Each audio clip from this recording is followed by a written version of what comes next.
میں ہو تو آپ کا رخ ہوگا مسجد حرام کی طرف. جب آپ مکہ سے باہر نکلو گے تو آپ کا رخ ہوگا مکہ شہر کی طرف. جب آپ مکہ شہر سے دور نکلو گے اور سعودی عرب ملک سے بھی باہر نکلو گے تو آپ کا رخ ہوگا سعودی عرب کی طرف. یہی ہے نا. اب کوئی یہ کہے اللہ تو ہر طرف ہے, مجھے یہ کیوں ضروری ہے کہ میں ادھر ہی منہ کروں؟ بات تو بنتی ہے نا بھائی, بات بنتی ہے نا کہ جی اللہ ہر طرف ہے, میں جدھر مرضی منہ کر کے نماز نیت کر دوں اس نے میرا پھر بھی سجدہ قبول کرنا ہے. میں اسی ایک واحد کو کر رہا ہوں, سجدہ اسی احد کی تعظیم کر رہا ہوں. یہ پابندی کیوں کہ جناب صرف مسجد حرام اور مسجد حرام کے اندر بیت اللہ شریف ہی کی طرف رخ کر کے نماز پڑھنی ہے اور کسی جگہ پر نہیں پڑھنی؟ تو اس کے جواب میں وہ مفتی, وہ عالم, وہ سکالر یہ جواب دے گا اس لیے کہ ہمیں قرآن میں حکم ہے رسول اللہ کی پیروی کرنے کا, اور حضور کی پیروی یہ ہے کہ آپ نے بیت اللہ مسجد حرام کی طرف منہ کر کے نماز پڑھی, اب ہمیں ادھر ہی پڑھنی پڑے گی. پتہ چلا بھائی عبادت اللہ کی تب عبادت بنے گی جب اتباع رسول میں ہوگی, پیروی رسول میں ہوگی. اور یہ بھی اپنے پلے باندھ کر بات چاہیے میرے آخری الفاظ, کہ کوئی بھی دنیا کا کام,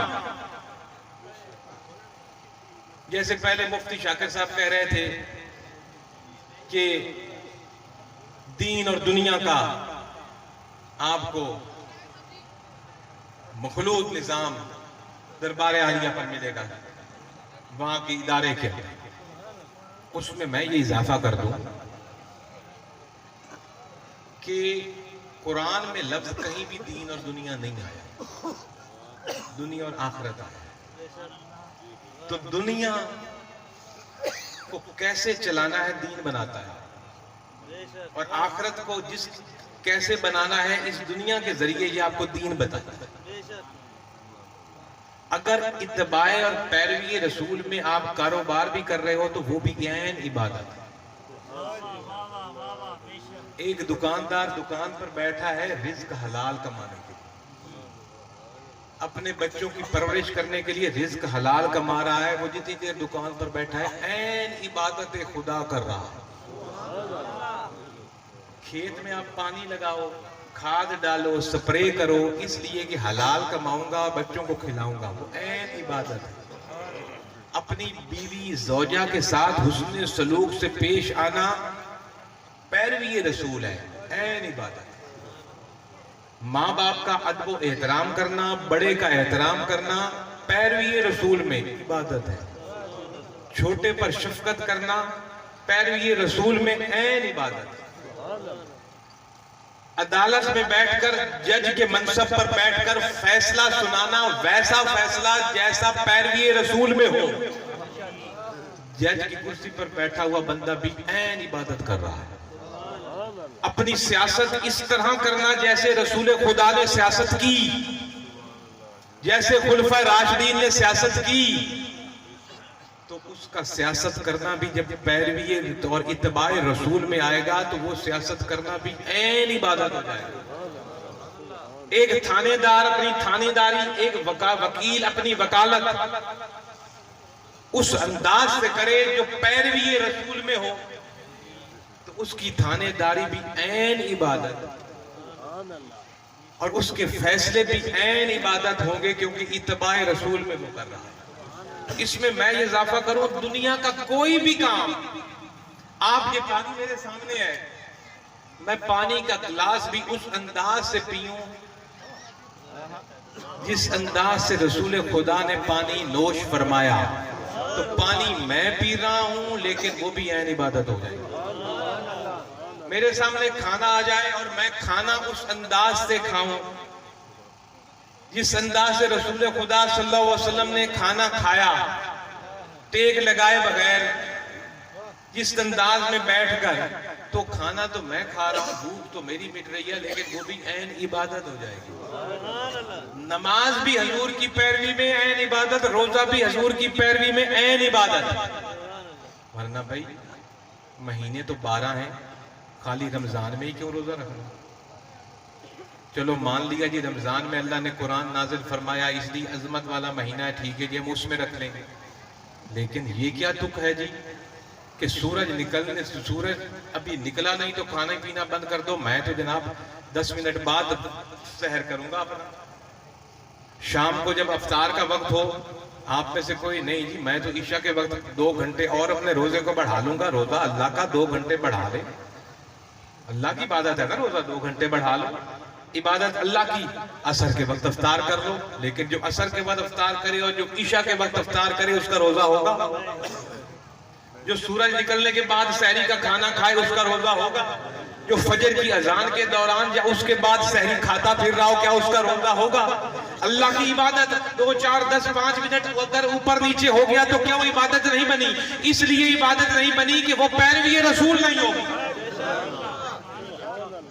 رسول اللہ نے روزے کا سحر اذان سے پہلے کیا اور افطار غروب آفتاب کے بعد کیا۔ اب وہ بھوک اور پیاس جو تو نے پورے دن برداشت کی قبول تب ہوگی جب اسی وقت افطار کرے گا جب رسول خدا نے کیا، کیونکہ پیروی رسول میں آ جائے۔ اب کوئی کہے میں تو زکوٰۃ جناب 2.5% نہیں دیتا، میں تو 1.5% دوں گا، 2% دوں گا، 1% دوں گا، کیوں بھائی؟ اللہ کا اور رسول پاک کی پیروی 2.5 میں تو جی حج جس مہینے میں جا کے کر لوں، حج کرنا ہے، مینا میں جانا ہے، عرفات میں جانا ہے، مزدلفہ میں جانا ہے، شیطان کو رمی کرنی ہے، کعبے کا طواف کرنا ہے۔ بھائی میں پورے سال جب مجھے موقع ملے گا میں چلا جاؤں گا، حج کا فرض ادا کر لوں گا، لیکن کیوں ذی الحج کے مہینے میں جاتے ہو؟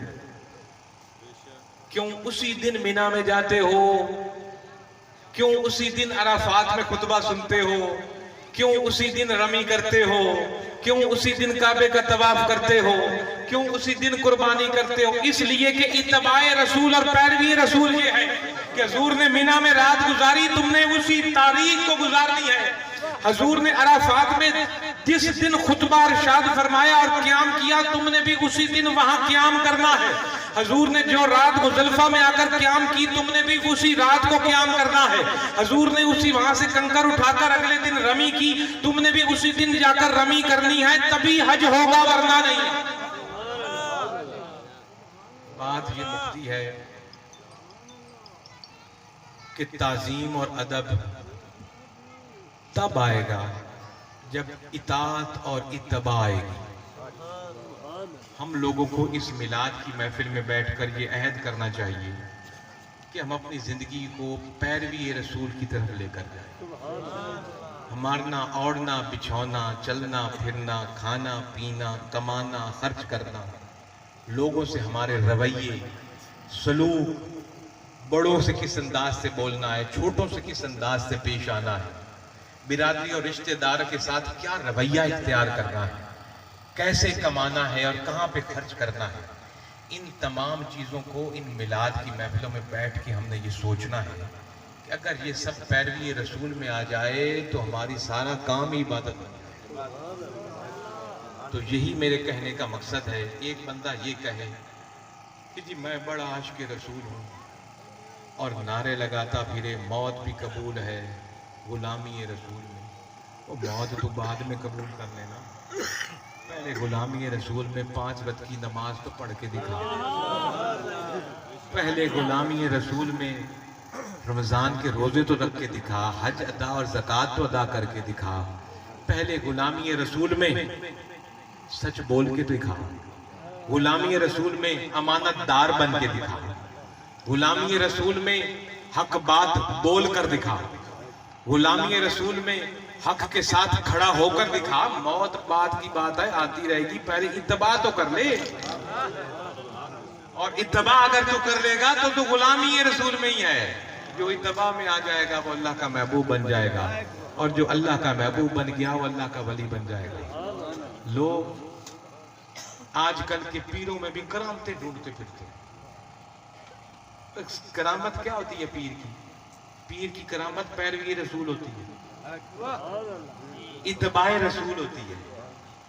جی پانی پہ تیر لو، جی پانی پہ چل لو، ہوا میں اڑ لو، شوبدے بازی دکھانا۔ اللہ تو قرآن میں کہیں نہیں دکھا جو ہوا میں اڑے ولی ہے، قرآن میں کوئی نہیں دکھا ہوا۔ جو پانی پہ چل جائے وہ ولی ہے۔ جو اتنی بڑی دستار باندھے ولی ہے, جو اتنا بڑا جبہ کبہ پہنے ولی ہے, جس کے ہاتھ میں 10 انگوٹھی ہیں وہ ولی ہے, جو 10 دن نہائے نہ ملنگ بن کے پھرتا وہ ولی ہے. سبحان اللہ بھائی سبحان اللہ. جس کے ہاتھ میں کتا ہو ولی ہے. جو نماز کے وقت نہ نماز پڑھے نہ مسجد کا منہ دیکھے, عید والے دن مسجد میں گھسے اللہ اللہ کر کے, ولی ہے. یہ کیا من گھڑت بکواسیں ہیں. قرآن نے تو کھول کے رکھ دیا, قل ان کنتم تحبون اللہ فاتبعونی یحببکم اللہ. ولی وہ ہے جو رب کا محبوب ہو, اور رب نے فرمایا میں محبوب تب بناؤں گا جب مصطفیٰ کی پیروی اور اتباع میں آؤ گے.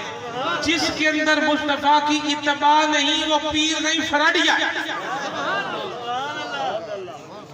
وہ اپنا ایمان کا بھی بیڑا گھر کر رہا ہے اور ہمارے ایمان کا بھی بیڑا گھر کر رہا ہے.